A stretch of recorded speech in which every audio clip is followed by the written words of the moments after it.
हम लोग जो पढ़ेंगे वो पढ़ेंगे आज हिंदी व्याकरण। आज का क्लास किसका है? हिंदी व्याकरण का। तो चलिए स्टार्ट करते हैं। हिंदी व्याकरण में सबसे पहले हम लोग समझेंगे जो संधि किसे कहते हैं। इस चीज के बारे में पढ़ेंगे। संधि। संधि का मतलब होता है मेल या योग। भाषा में कहीं ना कहीं दो शब्दों का जब जोड़ते हैं तो प्रथम शब्द का अंतिम वर्ण और दूसरे शब्द का प्रथम वर्ण। जैसे मान लो कि विद्या है और विद्या का जो अंतिम वर्ड है वो है आ इसमें आलय है ल।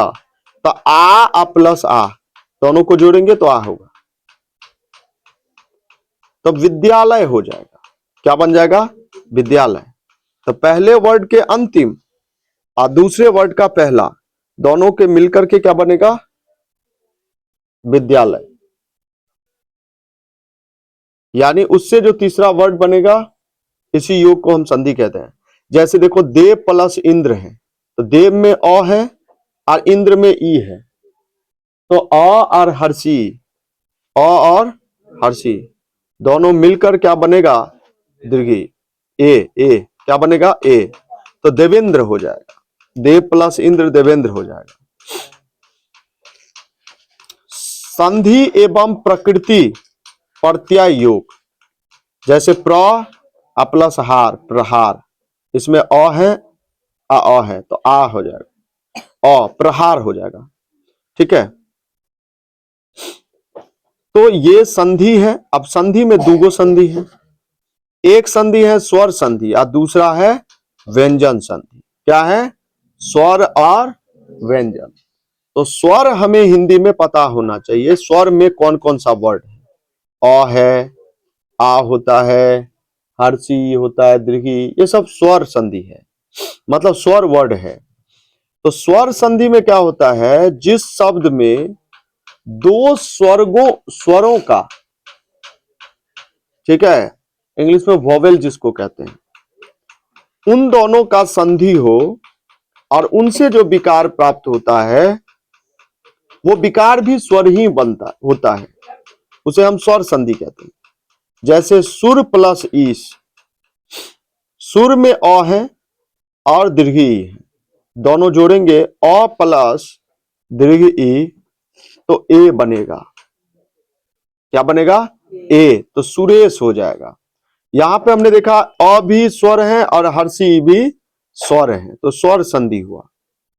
स्वर संधि के भेद अगर हम जाने तो ये 5 भेद है: दीर्घ, गुण, वृद्धि, यन और अयादि। यानी 5 प्रकार के स्वर संधि हैं।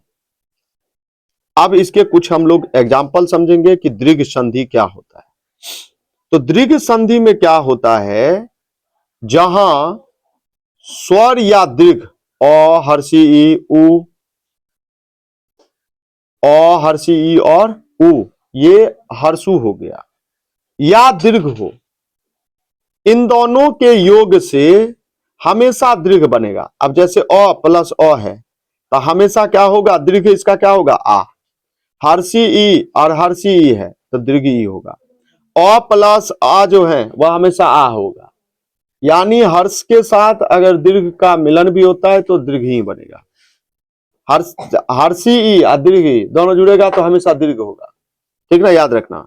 हर्षु हर्षु दोनों को जोड़ेंगे तो दीर्घ हो जाएगा। ठीक ना। तो इस प्रकार के संधि को हम दीर्घ संधि कहेंगे, दीर्घ बनता है हमेशा, ध्यान रखेंगे। अब जैसे देखो एक एग्जाम्पल लेते हैं, विषय। विषय में अ है, अ प्लस अंतर, तो विषया अंतर हो गया, आ बन गया, अ प्लस आ हो गया। और जब कभी भी आ जुड़ेगा तो पीछे वाला वर्ड पर, तो विषय में जुड़ेगा, विषयांतर। अब जैसे देखो देव अ प्लस आलय, यहां पर देव में व में अ है, आ प्लस आ है, तो अ और आ दोनों जुड़ करके आ होगा। तो ये जो आ जुड़ेगा वो पीछे वाला पर, तो देवा दे व में आ होगा, देवालय। समझ में आ गया? क्लियर? आगे समझते हैं। इसी तरह से सारे एग्जाम्पल हैं, जैसे कवि प्लस इंद्र है, तो कवि हर्षी है, कवि को हम कैसे लिखेंगे? क और आधा व प्लस हर्षी। ध्यान रखना, प्लस इसमें इंद्र है तो हर्षी है, तो हर्षी ई और हर्षी दोनों जुड़ेगा तो क्या हो जाएगा? दीर्घ ई। तो बन जाएगा क आ व, पीछे वाला वर्ड पर क वदीकार, कविंद्र बन जाएगा, कविंद्र बन जाएगा। क्लियर हुआ बात? समझ में आ गया? जैसे मही प्लस इंद्र तो महेंद्र हो जाएगा। इसी तरह से वर्ड है, लघु प्लस उत्तर लघुत्तर होगा। अब हम लोग गुण संधि के बारे में समझेंगे। गुण संधि में क्या होता है? अगर ध्यान दो, गुण संधि अ और आ के बाद, अगर अ और आ के साथ जहां हर्ष या दीर्घ कोई भी, हर्षी आए, दीर्घ ई आए, हर्षु आए, री आए, अगर इसका संयोग होता है, योग होता है, तो वो ऐसे स्थिति में अ का अगर हर्षी ई के साथ जुड़ता है तो ए होता है, अगर अ का दीर्घ ई के साथ जुड़ेगा तो अब भी ए होगा, वृद्धि होगा। मतलब वृद्धि गुण संधि में गुण उसका बताएगा। आ प्लस हर्षी तो ए होगा, अ प्लस उ तो ओ हो जाएगा, अ प्लस उ ओ हो जाएगा। ध्यान रखना, अ प्लस री तो अर हो जाएगा। अब जैसे हम समझते हैं देव प्लस इंद्र, देवेंद्र, देवेंद्र, अ प्लस दीर्घी तो ए होगा। तो जैसे गण प्लस दीर्घ ईश तो क्या हो जाएगा? गणेश। क्या हो जाएगा? अ प्लस हर्षी तो हो जाएगा ए, रमा प्लस इंद्र तो रामेंद्र बन जाएगा। अ प्लस उ तो ओ होगा। जैसे मनुष्य प्लस उचित तो मनुष्य, मनुष्योचित, मनुष्योचित ओ बन जाएगा। अ प्लस उ क्या होगा? ओ। ठीक ना? तो पीछे वाले पर हमेशा याद रखना कि उसमें लगता है। ठीक है? तो इस तरह से गुण संधि हो गया। अब वृद्धि संधि के बारे में बात करें तो अ और आ के साथ अगर ए या ए ऐ का योग होने पर हमेशा क्या बनता है? ए बनता है, ए ऐ बनता है। क्या बनता है? ए हो जाएगा। और अ या आ के बाद अगर ओ आएगा तो वृद्धि हो जाएगा। अब वृद्धि क्या हो भाई? अ और ए अले तो ए ऐ भ गेले, वृद्धि ए ऐ ने भेलै। अरे ए का ऐ भेले, ओ का औ भेले, वृद्धि की भेले? एगो और ऊपर में अथी बढ़ जाए छे ना, तो औ हो जाता है। तो ऐसे ही है, देखो जैसे है एक प्लस एक तो एक में क में अ छे, क में अ छे आ प्लस ए छे, तो ई दुनू जुड़ के की होय छै? अ प्लस ए की होय छै? ऐ। ए ऐ, ऐ में मतलब दूगो भ जाय छै, ऊपर में दूगो ऊपर में भ जाय छै ना मात्रा, ऊपर में चिन्ह। तो ए कैक, ए कैक। ठीक ना? अब जैसे देखा सदा, सदा में आ भ गेलै आ फिर एब छे तो सदैव, तो मतलब आ प्लस ए जुड़ेगा तो वृद्धि होगा, डबल हो। तो इस तरह से। अब हम आएंगे यन संधि पर, जहां हर्ष या दीर्घ अ उ और री के साथ तीनों को छोड़कर किसी अन्य स्वर के साथ योग हो तो इसका विकार य हो जाएगा, व हो जाएगा और रो हो जाए, तो यहां यन संधि होगा। जैसे हर्षी आ अ य हो जाएगा, हर्षी और आ या हो जाएगा, हर्षी हर्षु यू हो जाएगा, यदि प्लस अपि यद्यपि, इति प्लस आदि इत्यादि, प्रति प्लस उपकार क्या होगा? प्रत्युपकार। ठीक है? अब हम चलेंगे अयादि संधि पर, जहां ध्यान देना ए ओ और ए ओ और ऐ और औ के साथ किसी भी स्वर का योग होने पर, किसी भी स्वर मतलब क्या मैंने कहा? अगर ए ओ ऐ और औ, ऐ के बाद इसके बाद अगर कोई भी स्वर योगा, स्वर में क्या समझ आएगा, आ हर्षी दीर्घी कुछ भी अगर आ जाए तो किस प्रकार से बन जाएगा। अगर ए के बाद ओ आएगा तो बन जाएगा ऐ, क्या बन जाएगा, ठीक है। और अगर ए ऐ के बाद ओ आ जाए तो आई हो जाएगा, ठीक है। ओ के बाद अगर ओ के प्लस हर्षी आए तो अब बन जाएगा। औ के बाद अगर दुर्घ उ होगा तो आव होगा। अब जैसे देखो, ने प्लस अन तो नयन होगा, नई जोड़ अक नायक होगा, पो प्लस इत्र पवित्र होगा। इस तरह से संधि जो है वो बनेगा। अब आ जाते हैं हम लोग व्यंजन संधि पर। व्यंजन संधि किसे कहते हैं? व्यंजन संधि जहां व्यंजन के साथ, व्यंजन में क्या समझ आएगा, क कवर्ग चवर्ग टवर्ग तवर्ग पवर्ग, ये सब सारा क्या है, व्यंजन संधि हो गया। तो अगर व्यंजन के साथ अगर स्वर या व्यंजन का योग हो, स्वर मतलब अ आ हर्षी दीर्घी, या व्यंजन भी हो, व्यंजन मतलब क का हर्षी, अगर इसका संयोग होता है तो उस संधि को हम क्या कहेंगे, व्यंजन संधि। बात समझ में आया? अगर व्यंजन का व्यंजन के साथ या व्यंजन का स्वर के साथ भी संधि हो तो उसे हम व्यंजन संधि कहते हैं, ठीक है। तो सबसे पहला शब्द समझो, अगर कवर्ग से पवर्ग तक पांचों वर्गों के, ध्यान देना, अगर कवर्ग से लेकर के कहां तक, कवर्ग से पवर्ग तक पांचों जितने भी वर्ग हैं, कवर्ग चवर्ग टवर्ग पवर्ग जो भी हैं, इन सब के अगर प्रथम वर्ड क्या हुआ, कवर्ग का क, चवर्ग का च, आ टवर्ग का ट, आ तवर्ग का त, आ पवर्ग का प, इसके साथ किसी भी स्वर्ण या किसी भी स्वर्ण, स्वर स्वर स्वर मतलब क्या सब हो गया, अ आ हर्षी दीर्घी कुछ भी, कोई भी आए, या किसी वर्ग के तृतीय चतुर्थ वर्ण तथा य र व किसी के साथ संयोग हो तो च का ग हो जाएगा, ट का ज हो जाएगा, त का मतलब प्रत्येक वर्ग के तीसरा वर्ड हो जाएगा, ऐसे समझो। च का क्या होगा, च छ ज, ठीक है, समझ गया। क का क्या होगा, क ख ग हो जाएगा, ट ठ ड हो जाएगा। समझ में आ गया ना, कोई दिक्कत?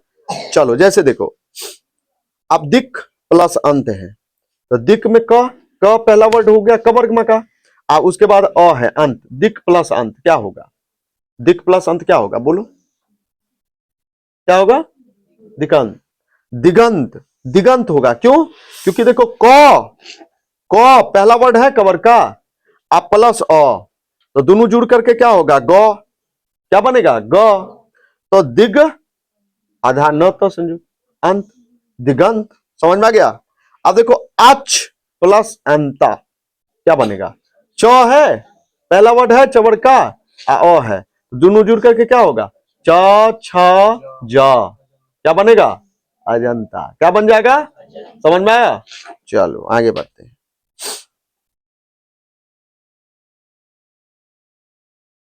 समझ में आया कि नहीं आया, बोलो ना हाँ रे, ठीक है। तो कुछ संधि विच्छेद है, देख लो।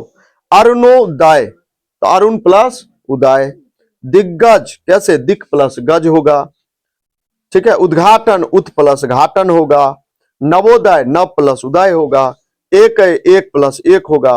ये थोड़ा देख लोगे, ठीक ना, जो मैं बताया है उसी पर है। अब चलो टॉपिक, नया टॉपिक समझते हैं, समास। क्या है, समास। समास का शाब्दिक अर्थ क्या होता है? समास का शाब्दिक अर्थ होता है संक्षेप। क्या होता है, संक्षेप। वाक्य रचना के क्रम में शब्दों के विभक्ति को अगर हम हटा के और उसको जब जोड़ देते हैं, विभक्ति क्या सब हो गया, का, की, के, में, पर विभक्ति छे ना, सात गो कर्ता ने, कर्म को, क्रम से, यह सब ना विभक्ति।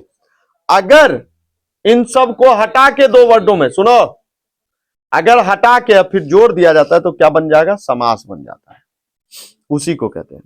अब जैसे गंगा का जल, क्या हो गया? गंगा का जल, का हटा दो, गंगा जल। नहीं, राजा का महल, का हटा दो, राजमहल। ठीक ना, समझ में आ गया? तो इस तरह से समास समझ में आ गया। अब इसके कुछ भेद हैं।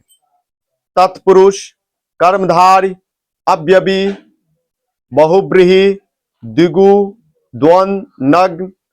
ठीक है, ये सब सारे हैं। तो पहले हम लोगों को तत्पुरुष समझना है। जिस समासिक शब्द के, ध्यान सुनो, अंतिम पद, अंतिम मतलब बाद वाला, अंतिम पद अगर प्रधान होता है वहां तत्पुरुष समास माना जाता है। अंतिम पद की प्रधानता का निर्णय समास के अर्थ पर निर्भर करता है। ठीक है, अब अव्ययी भाव, मैंने क्या कहा? तत्पुरुष में अंतिम पद, बाद वाला शब्द क्या होगा? प्रधान होगा। अव्ययी भाव, तो अव्ययी भाव में अव्यव शब्द पहले ही, समास शब्द के जो अव्यव वर्ड पहले ही लगा रहता है। कुछ अव्यव वर्ड है जिसको आपको दिमाग में रखना है।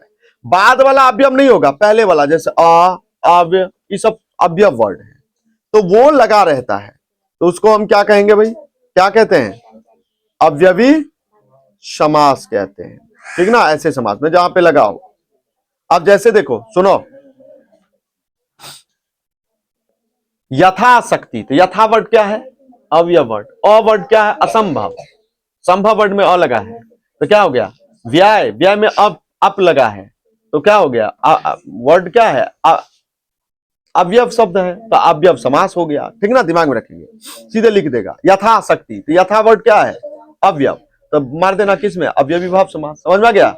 चलो, बहुब्रीहि समास, यथाशक्ति, यथाशक्ति, यथासंभव, कुछ भी ऐसा। यथा वर्ड क्या है? अव्यव। जिस समाज में अर्थ की दृष्टि से ना पूर्व पद प्रधान हो और ना ही उत्तर शब्द, बल्कि कोई तीसरा व्यक्त हो जाए। साइकिल हटा दो, सेट कर। बहुब्रीहि समास कहलाता है, जिसका क्या हो? पूर्व पद प्रधान हो और ना ही उत्तर पद, बल्कि उसका अर्थ एक तीसरा वर्ड निकल जाए। ठीक है, जैसे चतुरानन, नहीं, चार मुख वाला क्या कहलाता है? चतुरानन। ठीक है, मतलब जिसका चार गो क्या हो?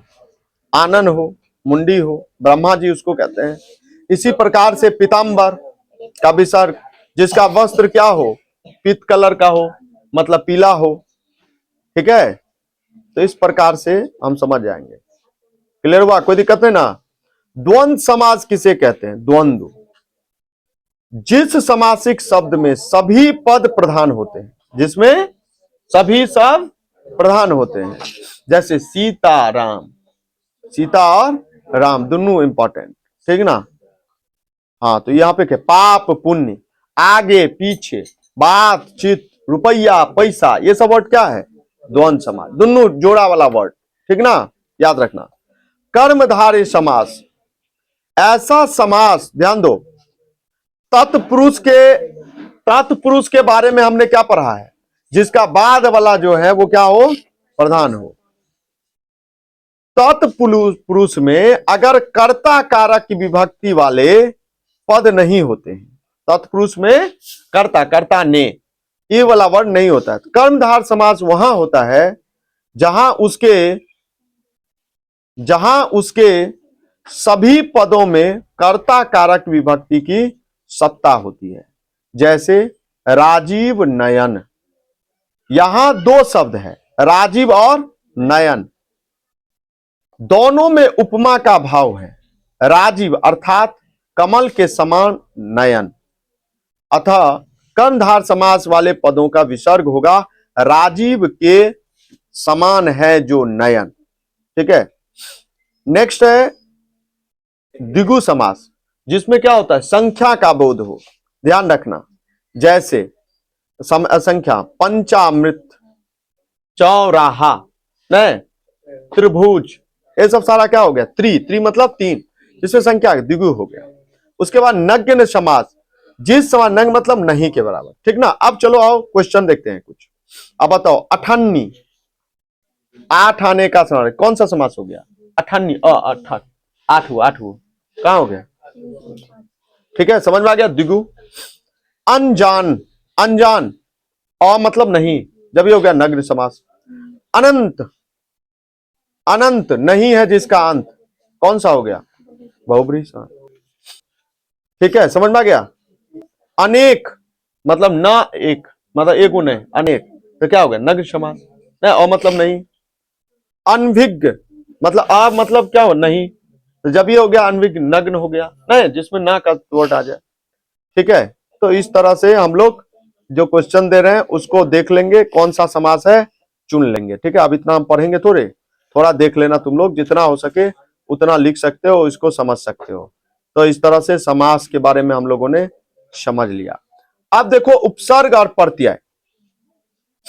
उपसर्ग और प्रत्यय के बारे में इतना तुम्हें समझना है कि जब क्या होता है संस्कृत में प्रकृति यानी धातु में प्रत्यय करने के योग करने के बाद उसका जो निर्माण होता है, मतलब बाद वाला में लग करके उसके अर्थ को किसी वर्ड का बदल दे, उसको हम प्रत्यय। आप पहले लग करके उस अर्थ को बदल दे तो उपसर्ग कहेंगे।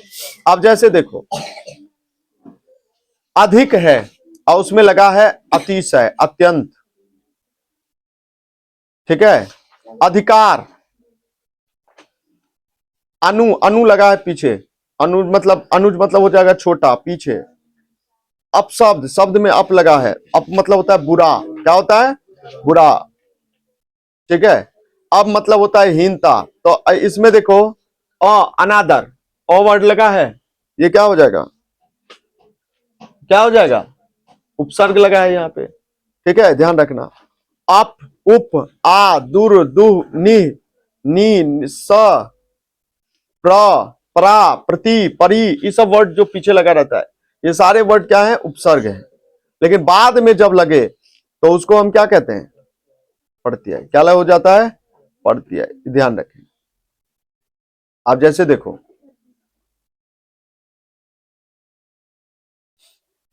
झगड़ालू,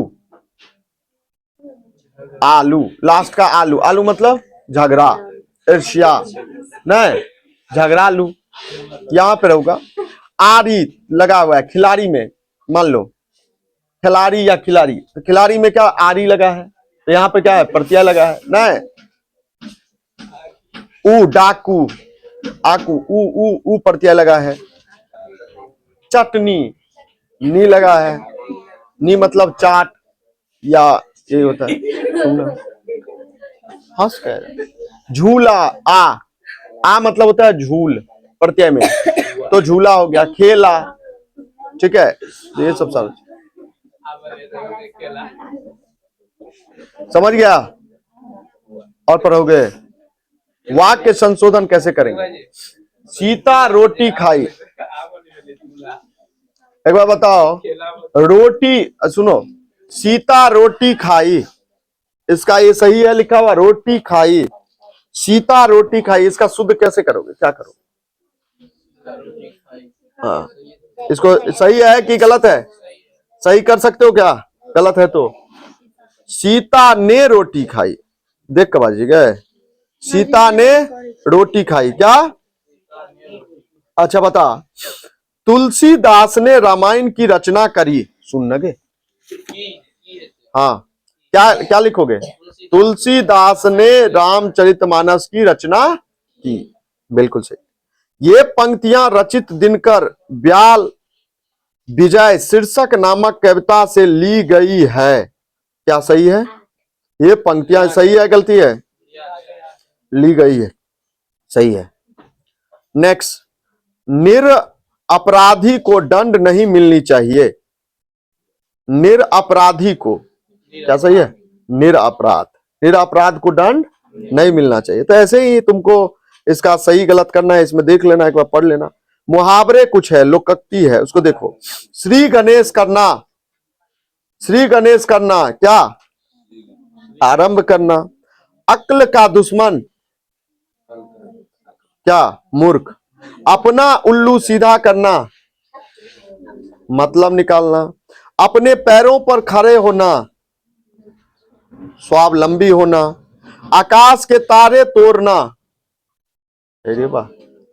असंभव काम को करना, आकाश से बातें करना, बहुत ऊंचा होना, आटे दाल का भाव मालूम होना, कठिनाइयों का ज्ञान होना, आसान आसन डोलना, चंचल होना, आस्तीन का सांप, मित्र के रूप में शत्रु, आंखों में धूल झोंकना, धोखा देना, आंख उठाकर ना देखना, ध्यान ना देना, आंख आना, रोग आना, आंख लगना, नींद आना, प्यार होना, आंखों का पानी ढल जाना, निर्लज होना, आंखों का काटा होना, शत्रु होना, आंखें चुराना, लज्जित होकर छुपाना, आंखों में गरना, लालच होना, आंखें दिखाना, धौंस जमाना, आंखों का काजल चुराना, सफाई के साथ चोरी।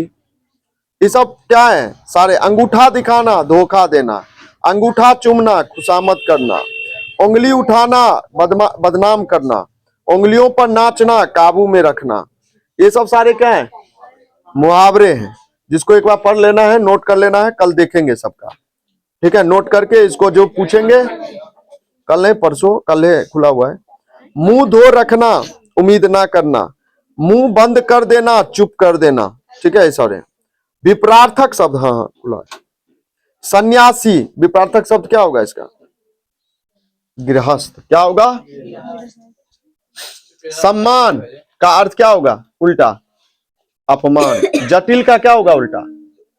जटिल का सरल। देव का दानव, विकल का शांत, प्रोत्साहन का हतोत्साहन, प्रतिष्ठा का अप्रतिष्ठा, सन्यासी का गृहस्थ, हित का अहित, पक्षपात का निष्पक्ष।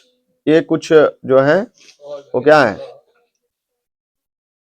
पर्यायवाची शब्द। अमीर का धनी, धनवान। सूरज का दुगो विपरार्थक शब्द बोलो। दिवाकर, दिनकर। कमल का दुगो बोलो। पंकज, जलज। आंख का बोलो दुगो। नेत्र और नयन, चक्षु। सरोवर मतलब नदी, तालाब, तड़ाग, कुछ भी। आकाश का गगन, अंबर। गुड, चलो, बहुत सब कहते छो, देख लिया, समझ गया। आगे करें, पर्यायवाची शब्द हो गया। उसके बाद देखो, संज्ञा से विशेषण। इतिहास का विशेषण क्या होगा? ऐतिहासिक। प्रसंग का क्या होगा? प्रासंगिक। लक्षण का क्या होगा? लाक्षणिक। शर्म का क्या होगा? शर्मिला। जल का क्या होगा? जलीय। धर्म का क्या होगा? धार्मिक। नमक का क्या होगा? नमकीन। विलायत का क्या होगा? विलायती। फौज का क्या होगा? फौजी। दिन का क्या होगा? दैनिक। बरसात का क्या होगा? बरसात। चलो, समानार्थी शब्द। समानार्थी शब्द।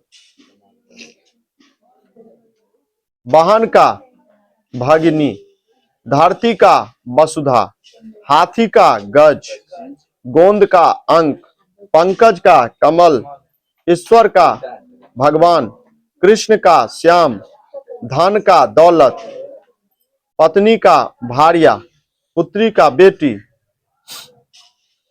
लहू का खून, घाव का जख्म। ठीक ना, याद रखना। ये सारे हैं